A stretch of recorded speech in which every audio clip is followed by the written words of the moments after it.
Hi, this is Srijil Kallingal, your auto consultant, Delta Gas. നമ്മുടെ ടൊയോട്ടയിൽ തന്നെ ഏറ്റവും അധികം വിറ്റുപോയിട്ടുള്ള വണ്ടിയാണ് ആൾട്ടിസ്. ഈ ആൾട്ടിസിൻ്റെ കുറച്ച് റെനോവേഷൻ വർക്കാണ് നമ്മൾ കാണാൻ പോകുന്നത്.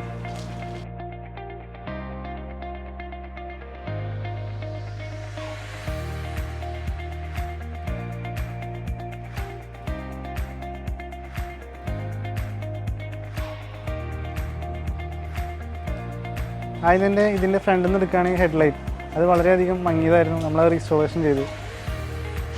അതുപോലെ തന്നെ ഈ വണ്ടിയുടെ ഏറ്റവും വലിയ പഴക്കമുള്ള വൈപ്പർ ബ്ലേഡ് ഒരുപാട് ബുദ്ധിമുട്ടായിരുന്നു, അത് നമ്മൾ ചേഞ്ച് ചെയ്തു. അതുപോലെ തന്നെ ഈ വണ്ടിയിൽ ഏറ്റവും കൂടുതലുള്ള ഒരു സംഭവമാണ് കുറച്ച് ഷേക്കിങ് കൂടുതലായിരുന്നു എന്നുള്ളത്. അതിനുവേണ്ടി നമ്മൾ സസ്പെൻഷൻ ബഫർ ആഡ് ചെയ്തു. ഇപ്പോൾ നല്ല കംഫർട്ടാണ് വണ്ടി ഓടിക്കാൻ.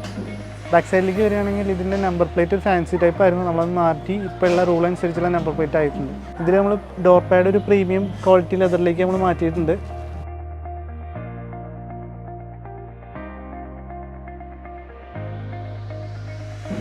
ഇൻസൈഡിലേക്ക് പോവുകയാണെങ്കിൽ ഫസ്റ്റ് നമ്മുടെ ഫ്രണ്ടിൽ തന്നെ ആൻറ്റി ഗ്ലെയർ നമ്മൾ ചെയ്തിട്ടുണ്ട്.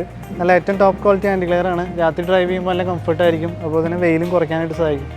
ഉള്ളിലേക്ക് വന്ന ഇതിൽ വളരെ മോശമായിരുന്നു അതുകൊണ്ട് ഇൻറ്റീരിയർ ഉണ്ടായിരുന്നു. ആ ഇൻറ്റീരിയർ നമ്മൾ ചേഞ്ച് എല്ലാവരുടെയും സംശയമാണ് ഈ ഒരു പഴയ ലുക്കിൽ ആൻഡ്രോയിഡ് സ്റ്റീരിയോയിലേക്ക് മാറ്റാൻ കഴിയുമെന്നുള്ളത്. ശരിക്കും പറഞ്ഞു കഴിഞ്ഞാൽ നമുക്കത് പുതിയ ടെക്നോളജി വെച്ചിട്ട് എല്ലാം മാറ്റാൻ കഴിയുന്നതാണ്. ഇപ്പോൾ നമ്മൾ ഇൻസ്റ്റാൾ ചെയ്തിരുന്ന ഏറ്റവും ലേറ്റസ്റ്റ് മോഡലായിട്ടുള്ള ഒരു ആൻഡ്രോയിഡാണ് ഇൻസ്റ്റാൾ ചെയ്തിരുന്നതിൽ. അതുപോലെ തന്നെ നമുക്ക് ഇതിൽ ആപ്പുകളുണ്ട്. ആപ്പ് ഉപയോഗിച്ച് നമുക്ക് ഓൾറെഡി നെറ്റ്ഫ്ലിക്സ് ഉപയോഗിക്കാം, യൂട്യൂബ് ഉപയോഗിക്കാം, അതുപോലെ തന്നെ നമുക്ക് മാപ്പ് ഉപയോഗിക്കാം, റോഡ് മാപ്പ് ഉപയോഗിക്കാം. എല്ലാ ഫംഗ്ഷൻസും നമുക്ക് ഇതിൽ അവൈലബിൾ ആണ്.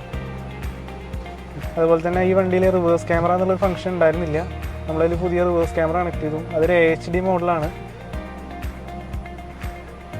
ഇത് സാധാരണ ഒരു ക്യാമറയല്ല, നമ്മളൊരു അൾട്രാ HD വൈഡ് ആംഗിളാണ് വെച്ചിരിക്കുന്നത്. അപ്പോൾ നിങ്ങൾക്ക് കണ്ടാൽ അറിയാം ഇതിൽ നമുക്ക് ഇത്രയും പോർഷൻസ് നമുക്ക് വ്യൂവിൽ കിട്ടുന്നുണ്ട്. നമ്മുടെ സൈഡ് മിററിൽ നോക്കിയാൽ നമുക്ക് ഒരിക്കലും ആ ബിൽഡിങ്ങിൻ്റെ അപ്പർ സൈഡ് കിട്ടില്ല. ഇത് കണ്ടോ നിങ്ങൾ? ഇപ്പോൾ ഈ മതിലിൻ്റെ ഇതുവരെ നമുക്ക് സൈഡ് മിററിൽ കിട്ടുള്ളൂ, ഈ ഒരു ഭാഗം മാത്രമേ നമുക്ക് കിട്ടുള്ളൂ. പക്ഷേ ക്യാമറയിൽ നോക്കുമ്പോൾ നമുക്ക് ഇത്രയും ഭാഗം കിട്ടും. അതാണ് ഈ വൈഡ് ആംഗിളിൻ്റെ ഗുണം. അപ്പോൾ നിങ്ങൾ ചെയ്യുമ്പോൾ നല്ല ക്വാളിറ്റിയുള്ള ക്യാമറാസ് ചെയ്യാൻ നോക്കുക. അതുപോലെ ഇതിലെടുത്ത് പറയേണ്ട കാര്യമാണ്, നമുക്ക് ഹാൻഡ് ഫ്രീ ആയിട്ട് മൊബൈൽ എടുത്ത് സംസാരിക്കാൻ പറ്റും ഡ്രൈവ് ചെയ്ത് പോകുമ്പോൾ. ഞങ്ങളൊരു ഫംഗ്ഷൻ കൂടി ഉണ്ട്. അതുപോലെ തന്നെ നമുക്ക് മൊബൈലിൽ പാട്ടുകളൊക്കെ ഉണ്ടെങ്കിൽ പ്ലേ ചെയ്യാം, ബ്ലൂടൂത്ത് ഉണ്ട്. അങ്ങനെ ഒത്തിരി ഫംഗ്ഷൻസ് ഇതിൽ അവൈലബിൾ ആണ്. ഇതിലെടുത്ത് പറയേണ്ട സംഭവമാണ്, നമുക്ക് വോയിസ് കൺട്രോളിൻ്റെ സ്വിച്ചസും കാര്യങ്ങളൊക്കെ നമുക്ക് ഇതിലേക്ക് കണക്ട് ചെയ്തിട്ടുണ്ട്. എല്ലാ ഫംഗ്ഷൻസും വർക്കിങ്ങാണ്. റൂഫ് നിങ്ങൾക്കറിയാലോ, ഇത്രയും പഴക്കമുള്ള വണ്ടിയുടെ റൂഫ് പോലെ തന്നെ ഇല്ല. നമ്മളൊരു അൾട്രാ പ്രീമിയം ലെവലിലേക്ക് ഇന്റീരിയർ ക്ലീനിങ് മാറ്റി, ഡെപ്ത് ക്ലീനിങ് മാറ്റി നമ്മൾ ഫോം ക്ലീനിങ് ഉപയോഗിച്ച് ക്ലിയർ ചെയ്തിട്ടുണ്ട്. അതുപോലെ തന്നെ നമ്മുടെ സ്റ്റിയറിങ്ങിൻ്റെ കവർ നമ്മൾ മാറ്റി ഒരു ബ്ലാക്ക് ഫിനിഷിലേക്ക് കൊടുത്തിട്ടുണ്ട്. സീറ്റ് നമ്മൾ മാറ്റി ഫുള്ളി ഒരു പ്രീമിയം ലെതർ ക്വാളിറ്റിയിലേക്ക് മാറ്റിയിട്ടുണ്ട്.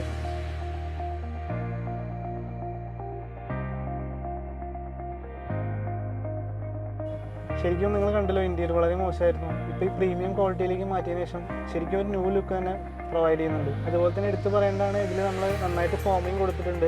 നമ്മളൊരു ഡയമണ്ട് സ്റ്റിച്ചിങ് ആണ് കൊടുത്തിരുന്നത്. ശരിക്കും ഒരു പ്രീമിയം ലുക്കിലേക്ക് തന്നെ ഇത് കൺവേർട്ട് ചെയ്യാനും അതുപോലെ തന്നെ മെറ്റീരിയലും അതുപോലെ തന്നെ ആ ഒരു ലെവലിലേക്ക് മാറ്റാനും കഴിഞ്ഞിട്ടുണ്ട്. ഇതിലത്തെ ഹാൻഡ് റെസ്റ്റിലും നമ്മൾ കവർ നൽകിയിട്ടുണ്ട്. പലരും ഒരു ഇന്റീരിയർ ചെയ്യുന്ന സമയത്ത് ഇത് ഒഴിവാക്കാറുണ്ട്, പക്ഷെ നമ്മൾ അതും കൂടി ആഡ് ചെയ്ത് നല്ലൊരു ഫുള്ളി ഫിനിഷ് ആയിട്ടുള്ള ലെവലിലേക്ക് നമുക്ക് മാറ്റാൻ കഴിയും. അതുപോലെ എടുത്ത് പറയേണ്ടതാണ്, നമ്മളിതിൻ്റെ ബാക്ക് സീറ്റും ഒരു OEM ഫിറ്റിംഗ് എങ്ങനെയാണോ വരുന്നത് അതിൻ്റെ മികച്ച രീതിയിലാണ് നമ്മൾ ചെയ്തിരിക്കുന്നത്. ഇതിൻ്റെ കപ്പ് ഹോൾഡർ ആയിക്കോട്ടെ, ഇതിൻ്റെ ഹാൻഡ് റെസ്റ്റ് ആയിക്കോട്ടെ ഒക്കെ OEM ഫിറ്റിങ്ങിലേക്ക് തന്നെ നൽകിയത്.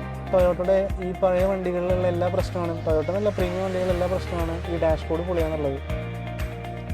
ഇതിൻ്റെ ഫസ്റ്റത്തെ വീഡിയോ നിങ്ങൾ കണ്ടിട്ടുണ്ടെങ്കിൽ അറിയാം എങ്ങനെ ഉണ്ടായിരുന്ന ഡാഷ്ബോർഡാണ്. ഇതെല്ലാം നമ്മൾ ക്ലീൻ ചെയ്ത് പെർഫെക്റ്റ് ആയിട്ട് നല്ല ക്വാളിറ്റി ലെതർ കൊണ്ട് പുതിയ ടെക്നോളജി ഉപയോഗിച്ച് നമ്മൾ റാപ്പ് ചെയ്തിട്ടുണ്ട്. ഇത് പക്ക പെർഫെക്റ്റായി OEM ടൈപ്പായിട്ട് തന്നെ കിടക്കുന്നുണ്ട്. ഇതുപോലെ 25-35 ലക്ഷം കൊടുത്ത വണ്ടികൾ നിങ്ങളുടെ കയ്യിലുണ്ടായിരിക്കും. അത് പുതിയതായിട്ട് ഇറങ്ങുന്ന ലേറ്റസ്റ്റ് വണ്ടിയിലെ ടെക്നോളജി ഇതിലേക്ക് അപ്ഗ്രേഡേഷൻ ചെയ്യാനായിട്ട് താല്പര്യം ഉണ്ടെങ്കിൽ നമ്മളെ കോൺടാക്ട് ചെയ്യുക. ഏത് ടെക്നോളജി ആയിക്കോട്ടെ നമുക്ക് ചെയ്യാൻ പറ്റും. This is Sreejil Kallingal, your auto consultant, Delta Gauss.